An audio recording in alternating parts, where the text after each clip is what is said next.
नमस्कार दोस्तों, जय हिंद, गुड इवनिंग, आदाब, सत श्री अकाल। कैसे हैं आप सब लोग? आप लोगों का रिस्पांस देख के मुझे बहुत अच्छा लगता है। और आज हम एक ऐसा ही टॉपिक लेके आए हैं जो देश से रिलेटेड है, एक इकोसिस्टम से रिलेटेड है, जो कि हमारे देश के अंदर जो कम्युनिस्ट और इस्लामिस्ट जिसे फॉलो कर रहे हैं और एक अलग ही तरह का एनवायरनमेंट और ऑरा क्रिएट कर रखा है हमारे देश के अंदर। मैं आपको उसके विषय में ज़्यादा डीपली एक वीडियो के माध्यम से रेफर करते हुए मैं समझाऊंगा। हमारे सुप्रीम कोर्ट, माननीय सुप्रीम कोर्ट की लॉयर हैं श्रीमती मोनिका अरोड़ा जी, और उनकी आप ये वीडियो देखिएगा और फिर आप इसको जान के, इस पूरे एक इकोसिस्टम को समझ के आप स्तब्ध रह जाएंगे, हतप्रभ रह जाएंगे।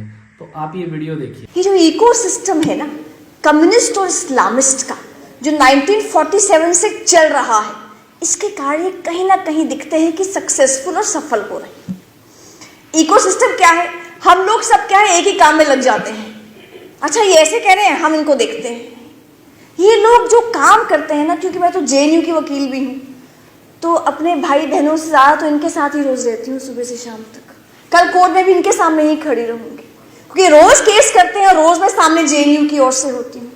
ये लोग क्या करते हैं मैं बताती हूँ बहुत शॉर्ट में, कि अगर आज हमने एज जेएनयू इंस्टीट्यूशन एक लॉ निकाला है कि हम जेएनयू में कंपल्सरी अटेंडेंस करेंगे। क्यों? कि भैया मैक्सिमम लोगों को स्कॉलरशिप मिलती है 25,000 रुपये महीना, और तुम लोग पढ़ने के लिए क्लास में नहीं आते, चलो क्लास में आओ। हमने अगर आज रूल निकाला कि आपको कंपल्सरी अटेंडेंस है, आज आना है, तो रात को ही जो स्टूडेंट्स यूनियन है उनका प्रोटेस्ट लेटर आ जाएगा, हम प्रोटेस्ट पे जा रहे हैं। रात होते होते और रात को 8 बजे के आसपास टीचर्स कूद जाएंगी। अच्छा, स्टूडेंट्स यूनियन ने प्रोटेस्ट किया है, हम एज स्टूडेंट्स टीचर्स यूनियन हम इनको सपोर्ट कर रहे हैं। रातों रात इनकी पिटीशन बन जाती है, पूरा केस बन जाता है, लगभग 50, 60, 70, 100 पेजेस का पूरा केस बन के सुबह जो लोग हादिया केस में खड़े होते हैं, जो लोग ये ट्रिपल तलाक में खड़े होते हैं, मैं नाम नहीं लूंगी, आप सब समझदार हैं, वो लॉयर साहब खड़े हो जाते हैं, लॉर्डशिप्स इट्स अर्जेंट, आज ही सुना जाए ये केस।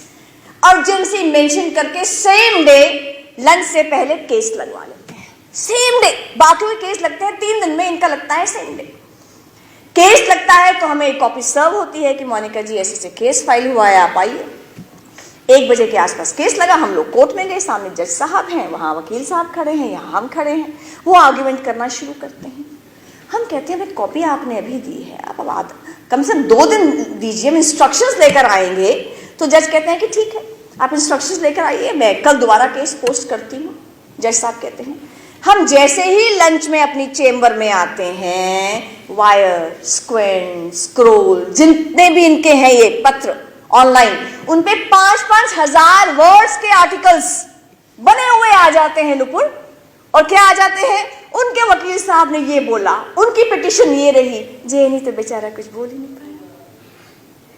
ऐसा ही 4 दिन पहले अगर आपने न्यूज देखी हो, जज ने ऑर्डर कुछ और दिया है और रिपोर्टिंग कुछ और हुई है उसकी। तो ये जो आर्टिकल्स आते हैं ना, इन आर्टिकल को जो वायर में आएंगे, बाकी जगह आएंगे, लंच टाइम में आ जाएंगे, कब लिखे हैं गॉड नोज। इन्हीं आर्टिकल को 3 बजे 4 बजे के आसपास इनकी ट्विटर आर्मी आ जाती है। अब देखिए कितनी आर्मीज एक के बाद हर कोई अपना अपना काम कर रहा है, कोई किसी के स्फीयर में नहीं आ रहा, इनकी ट्विटर आर्मी आ जाती है। ट्विटर आर्मी उस आर्टिकल को ट्रेंड करना शुरू कर देती है। वो वहां से वो मियाँ खलीफा कौन कभी स्कूल नहीं गई होंगी, मुझे नहीं पता गई है कि नहीं गई है, वो उसके ऊपर रीट्वीट करने शुरू कर देती हैं, and it becomes an international news. छोटी से छोटी घटना है, लेकिन बैटन रेस है।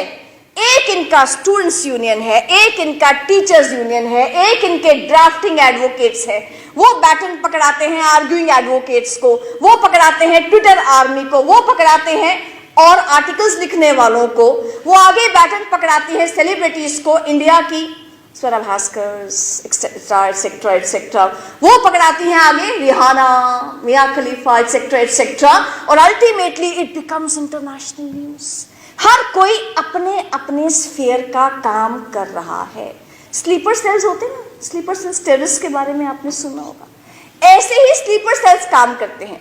ऐसी कोई न्यूज नहीं है तो चुपचाप बैठकर जो लॉयर है वो अपना ड्राफ्टिंग करता रहेगा, दूसरा लॉयर है वो आर्ग्यूमेंट करता रहेगा, स्टूडेंट्स यूनियन अपना काम करते रहेंगी। लेकिन जैसे ही ऐसे मुद्दे आते हैं ये सब के सब एक हो जाते हैं। दिखते हैं कि ये 10 से 15 अलग अलग ग्रुप्स हैं पर सब के सब एक हो जाते हैं। ये सब एक ही काम नहीं करते, सब आर्टिकल नहीं लिख रहे, सब टीवी पे नहीं आ रहे, सब ट्वीट नहीं करे, सब सेलिब्रिटीज नहीं है, सब ड्राफ्ट नहीं कर रहे हैं, अपने अपने स्फीयर में 10 साल 20 साल 30 साल 40 साल काम करते रहते हैं। इसलिए मेरा मानना है जितना मैं इनको देखती हूँ और समझती हूँ कि हमारे जिम्मे जो काम आया है हम उसको अच्छा कर लें। ऑफ इंडिया में नुपुर के जिम्मे आया है कि नुपुर अच्छे अच्छे आर्टिकल्स, आप ऑफ इंडिया के आर्टिकल्स देखिए दिल्ली दंगों पर, आई थिंक वाइडेस्ट कवरेज, सबसे अच्छी कवरेज ऑफ इंडिया की, और नुपुर का मैं एक आर्टिकल मिस नहीं करती हूँ। आप देखिए वो लिख रही है, वो 24 घंटे लिख रही है, उसको खाना नहीं मिलेगा चलेगा, वो लिखेगी, और आपने इसको लिखने से 4 दिन छोड़ दिया, ये बेचारी मर जाएगी। इसका खाना पीना लिखना है, इतने पैशन से हमें अपना अपना काम करना पड़ेगा। कपिल जी अपने काम में लगे हैं, वो अपने काम में लगे हैं ना, उनको टीवी पे आने की जरूरत नहीं है, उनको ट्विटर पे आने की जरूरत नहीं है। कपिल जी आप तो कोर्ट संभाल लो, जिसको जो काम मिला है वो ईश्वर प्रदत्त है, उस काम को संभाल लो। और पिछले 7 साल से जो नुपुर ने कहा, बिलीव मी, फर्क आया है।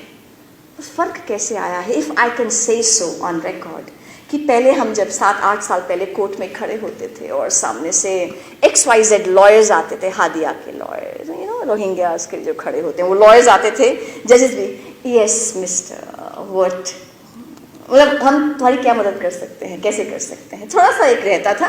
क्योंकि जो अपॉइंटमेंट्स होती है ना वो ऐसे ही लोगों के हाथ में अब तक थी। जब से न्यूट्रल लोग आ रहे हैं, जब से ऐसे लोग आ रहे हैं जो देश के बारे में सोचते हैं, सिस्टम्स में भी न्यूट्रल लोग आ रहे हैं, फर्क पड़ा है। मुझे ध्यान है राम जन्मभूमि केस से पहले वहां आकर वकील साहब ने कहा था, जो उसका सुन्नी वक्फ बोर्ड के वकील थे, लॉर्डशिप्स में have this matter after elections. जज साहब ने कहा इलेक्शन के बाद इसे पॉलिटिकल पार्टी कौन सी है? रामलला पॉलिटिकल पार्टी है क्या, या सुन्नी वक्फ बोर्ड पॉलिटिकल पार्टी है, या निर्मोही अखाड़ा पॉलिटिकल पार्टी है? Why after elections? उनको लग रहा था कि शायद इलेक्शन के बाद वापस कांग्रेस पार्टी आ जाएगी, फिर राम जन्मभूमि का मुद्दा ठंडे बस्ते में चला जाएगा, 10 साल के लिए चला जाएगा। तो इसीलिए अब शुक्र है ऐसी पार्टी है जो देश के बारे में सोचती है, नेशन फर्स्ट के बारे में सोचती है।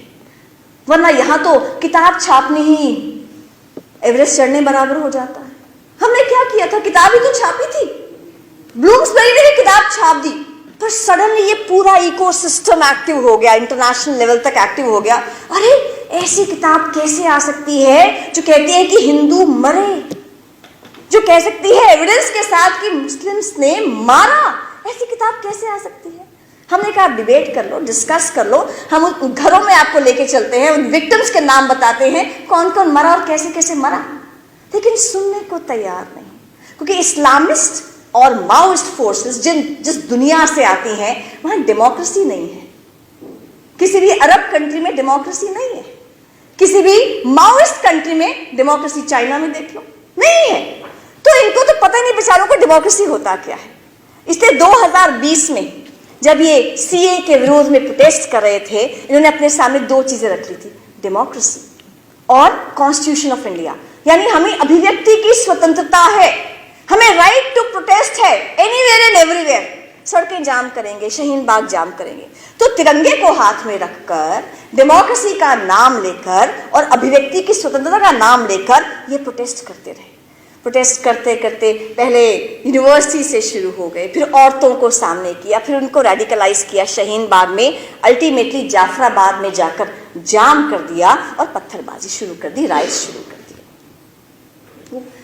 अमित शर्मा था ना, उसका इंटरव्यू लेने गए थे उनकी वाइफ का, वो बेचारी उसकी वाइफ, आप उनसे मिले, इतनी यंग उनकी वाइफ है और हस्बैंड जिंदगी और मौत से जूझ रहा है। उसका एक ही जुर्म था कि जो औरतें धरने पे जाफराबाद में बैठी हुई थी उनके पास गया था कि शायद मीडिएशन हो जाए, शायद सुलह हो जाए। बुरके में से तलवार निकालकर यहां उसके अटैक किया गया, शुक्र है हेलमेट था। तो ऐसी ऐसी घटनाएं, रतन लाल को पत्थर मार दिए, गोली मार दी, किस किस का नाम आप लोगे? विनोद कुमार कश्यप का नाम लोगे? अल्लाह अकबर कह के भीड़ आई और मार दिया, मोनू बच गया। दिनेश कुमार खटीक का नाम लोगे? दूध लेने बच्चों के लिए गया था, उसकी वाइफ, 2 बच्चे, 3 बच्चे हैं शायद, ऐसे गोदी में बैठे हुए। तो लगा कि कैसे, क्या, जैसे कहानीपुर में याद हो गए हैं इनके नाम और इनको भूलना नहीं है। आज हम सबके इकट्ठे बैठने का मकसद है कि इनको भूलना नहीं है, कि 2020 में जो प्रयोग किया गया, सोची समझी साजिश की गई, वही रिपीट करने की कोशिश 2021 में की गई किसान आंदोलन के नाते। वैसे ही टूल किट, वैसे ही रिहाना, वैसे ही मियाँ खलीफा, वैसे ही सड़कें हाईवे जाम करना, वैसे ही क्या मोदी मरे, वैसे ही नारे सारे लगे, उसी टाइप से सुप्रीम कोर्ट को नहीं मानेंगे, सामने तिरंगा और कॉन्स्टिट्यूशन रखेंगे, 26 जनवरी को देश की ऐसी की तैसी कर देंगे, जब पूरी दुनिया देख रही है भारत का शौर्य। वही चीज अब 2022 में हिजाब प्रोटेस्ट में ला रहे हैं। मैं तो रोज हिजाब में जो कर्नाटका हाई कोर्ट की हियरिंग है, मैं रोज देखती हूँ, every day, every line of it में देखती हूँ उसको। 2:30 बजे कर्नाटका हाई कोर्ट की हियरिंग शुरू होती है, लगभग 4, 4:30, कहीं 5 तक भी जाती है, 5 बजे तक जाती है, एवरी डे। वहां पर होड़ लगी हुई है। होड़ क्या लगी हुई है? सीनियर एडवोकेट्स की 1000 पेज की पिटिशंस रातों रात कपिल जी तैयार हो जाती हैं, जजमेंट्स रातों रात तैयार हो जाती हैं, दे दी जाती हैं जजेस को। होड़ लगी है सीनियर एडवोकेट्स की, पहले मैं। और किस लिए खड़े हैं वो? लड़कियों को हिजाब में रखो, इसलिए खड़े। वो इसलिए नहीं खड़े हैं कि जो मुस्लिम महिला है उसको बुर्के से आजादी दिलवाए, 4 शादियों से आजादी दिलवाएं, उसको हलाला से आजादी दिलवाएं, उसको तलाक 3 महीने में कह दिया जाता है और तलाक कर दिया जाता है, उससे आजादी दिलवाए। नहीं, वो खड़े हैं बुर्के में रहने दो, बुर्का ना उठाओ, इसलिए खड़े। और नाम वही ले रहे हैं, तिरंगा सामने होगा, हेड स्कार्फ करेंगे तो तिरंगे का करेंगे, हम कॉन्स्टिट्यूशन सामने रखेंगे, आर्टिकल 14 समानता की बात करेंगे, आर्टिकल 19 अभिव्यक्ति की स्वतंत्रता की बात करेंगे, और आर्टिकल 25, अरे 6, 7, 8, 10 साल के बच्चे बोलते हैं हमें तो संविधान ने राइट दी है। आप देखिए टेलीविजन पर 15-20 साल के, हमें संविधान ने राइट दी है कि हम बुर्का पहने, फंडामेंटल राइट टू वियर बुर्का। पढ़ा है आर्टिकल 25 कभी? सबसे इंफीरियर राइट है।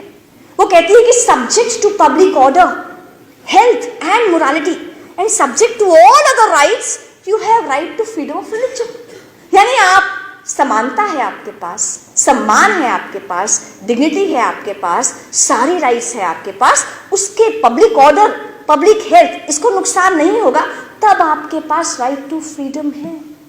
और जब बुर्के को हटा दिया है मुस्लिम कंट्रीज ने, कुरान में जिक्र नहीं है बुर्के का, ये एसेंशियल रिलीजियस प्रैक्टिस कहाँ से हो जाती है? लेकिन ये सब जानते हुए, अच्छा पढ़े लिखे लोग डिफेंड कर रहे हैं, अनपढ़ डिफेंड नहीं कर रहे हैं, लेकिन वही इकोसिस्टम आ जाता है। तो आखिरी बात, हमारा जो झगड़ा है ना, ये आप देखिए, अगर 2019 और 20 में ये प्रयोग हुआ था ना दिल्ली दंगों का, 2021 में किसान आंदोलन का, 2022 में हिजाब का आंदोलन का, और ये मान के चलिए, ये आज कहा है कोर्ट्स ने कि इस पूरी हियरिंग को जो हिजाब की है वो इसी हफ्ते में समाप्त कर देंगे। और जिस तरह की पूरी बहस चल रही है, 100% ऐसा लगता है कि तीनों जजेस जो हैं कर्नाटका हाई कोर्ट के, वो बोलने वाले हैं कि hijab is not essential to Islam, you don't have a fundamental right to wear hijab. तो जो गवर्नमेंट ऑर्डर है कि यूनिफॉर्म पहननी चाहिए, वो वैलिड है। ये तीनों चीजें आप मार्क कर दीजिए, ये तीनों चीजें लगता है ऑर्डर में आने वाली हैं। तो कोर्ट का रास्ता जब बंद होगा ना, तो फिर सड़क का रास्ता खुल जाता है। हाथ में तिरंगा लेकर, तिरंगे का कपड़ा कहाँ जाता है, वो डंडा ही हाथ में रह जाता है। तो इसलिए हमें ध्यान रखना है, ये संयोग नहीं है, ये प्रयोग है, सोची समझी साजिश है, कभी आदमी औरत के नाम पर, कभी दलित ब्राह्मण के नाम पर, कभी हिंदू मुस्लिम के नाम पर। सोनाल जी ने कहा था ना, फॉल्ट लाइंस, दरारें हैं ना, उनको खाइयों में कन्वर्ट करना है। इस भारत देश को तोड़ने की साजिश है, क्योंकि जो 9 फरवरी 2016 को नारे लगे थे ना, भारत तेरे टुकड़े होंगे इंशाअल्लाह, भारत की बर्बादी तक जंग रहेगी, केवल नारे नहीं थे, वो मानते हैं इस चीज को, भारत तेरे टुकड़े होंगे ये मानते हैं, भारत की बर्बादी तक जंग रहेगी ये मानते हैं। और हमने अपनी जो किताब है Delhi rights the untold story, पहले 3 चैप्टर्स में यही कहा है। हमने कहा है माओइस्ट के डॉक्यूमेंट्स देखिए, ये लिखते हैं, चौड़े में लिखते हैं, छुपा के नहीं, वो लिखते हैं कि हम क्या कर रहे हैं। वो लिखते हैं माओइस्ट ताकतें कि हमारा दुश्मन कौन है, दुश्मन है हिंदुत्व और भारत। वो लिखते हैं कि हमें करना क्या है, कि हमें फ्रंटल ऑर्गेनाइजेशंस बनानी है, लॉयर्स की, जर्नलिस्ट की, प्रोफेसर्स की, एनजीओस खड़े करना है। मेथड क्या होगा, काम करेंगे कैसे, झुकी झोपड़ी में काम कीजिए, औरतों में काम कीजिए, माइनॉरिटीज में, क्रिश्चियंस में, मुस्लिम्स में काम कीजिए, ट्राइबल्स में काम कीजिए। उसके बाद करें क्या, चुपचाप उनके अच्छे अच्छे मुद्दे उठाते रहो, और जैसे कभी ऐसा मुद्दा आ जाए उनको देश के विरोध में कर दो। ये वो लिखते हैं, उनका घोषित तो घोषणा पत्र होता है ना, वो है। इसलिए हम सब सचेत रहे, क्योंकि 2024 में जब चुनाव है, इनको डर तो सोशल मीडिया नहीं आप लोगों से लगता है। आप लोगों को कंट्रोल नहीं कर पाते। आपकी जब उंगलियां चलती है ना, वो नुपुर की चलती है तो 5 लाख लोग उसका ट्वीट पढ़ते हैं, तो वो उंगलियां कंट्रोल नहीं कर पा रहे, सोशल मीडिया को कंट्रोल नहीं कर पा रहे, ना मोदी सरकार को कंट्रोल कर पा रहे हैं। वो बोलते हैं तलाक तलाक तलाक, मोदी सरकार बोलती है जेल जेल जेल, जेल में डाल देती है। वो बोलती है भारत तेरे टुकड़े होंगे, मोदी सरकार कहती है यूएपीए, तुम अनलॉफुल एक्टिविटीज प्रिवेंशन एक्ट में जेल के अंदर जाओगे, तुम पर सेडिशन का, राजद्रोह का लॉ लगेगा, तुम्हारी जितनी एनजीओस है, 13,000 से ऊपर एनजीओस का जो फॉरेन मनी आता था उसको लाइसेंस कैंसिल कर दिया है।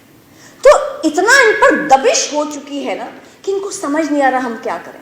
तो इनका ये होता ना, आखिरी लड़ाई चल रही है कि 2024 में किसी प्रकार से भी राष्ट्रवादी सरकार दोबारा ना आ जाए। इसलिए आज आपको हिजाब दिख रहा है, कल को कुछ और दिखेगा, परसों कुछ और दिखेगा, ये तो चलता रहेगा।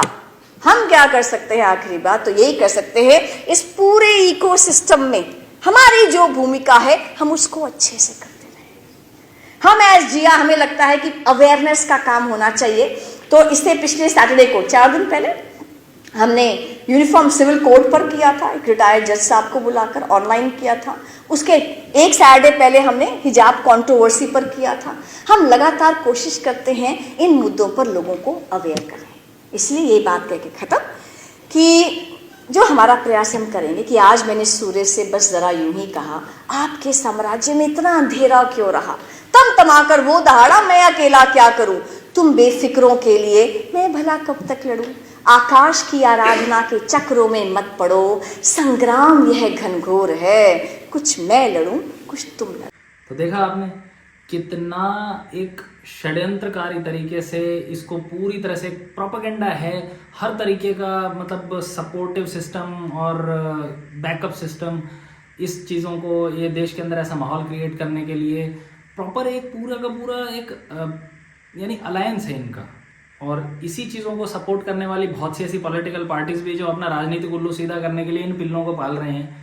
ऐसे ऐसे लोग जो इस तरह का सिस्टम देश के अंदर चला रहे हैं स्लीपर सेल्स के तरीके से, उनको पूरी तरह से सपोर्ट कर रहे हैं। तो दोस्तों, आप अपने निकटतम आसपास हर जगह इस तरह के किसी भी इकोसिस्टम का ना तो पार्ट बने, ना अपनी नेक्स्ट जनरेशन को बनने दें, ना ही झुंड का हिस्सा, भीड़ का हिस्सा उन्हें बनने दें, ना खुद बने। और अपने आप से समझें कि हमारे देश के प्रति हमें, अगर हम किसी पब्लिक प्रॉपर्टी को भी अगर कुछ नुकसान पहुंचा रहे हैं तो हमारे देश को ही पहुंचा रहे हैं, आप खुद को पहुंचा रहे हैं। आपकी खुद की जेब से जो हार्ड एंड मनी है, उसके टैक्स को जो आप पे करते हैं, उसी से पब्लिक प्रॉपर्टी क्रिएट की जाती है। सरकार कोई जादू की छड़ी नहीं घुमाती है। तो आपको ये चीज़ खुद से ख्याल रखनी है कि कैसे आप इस चीज़ को, अपने देश को मजबूत बना के एक पूरे विश्व में विश्व गुरु की भारत को मिसाल क्रिएट करके खड़ा कर सकें। तो ये आज के बारे में, आज के विषय में, इस बारे में हमने जो आपको इस वीडियो के माध्यम से बताया है, आप इस चीज़ को समझिए, खूब ज़्यादा से ज़्यादा शेयर कीजिए।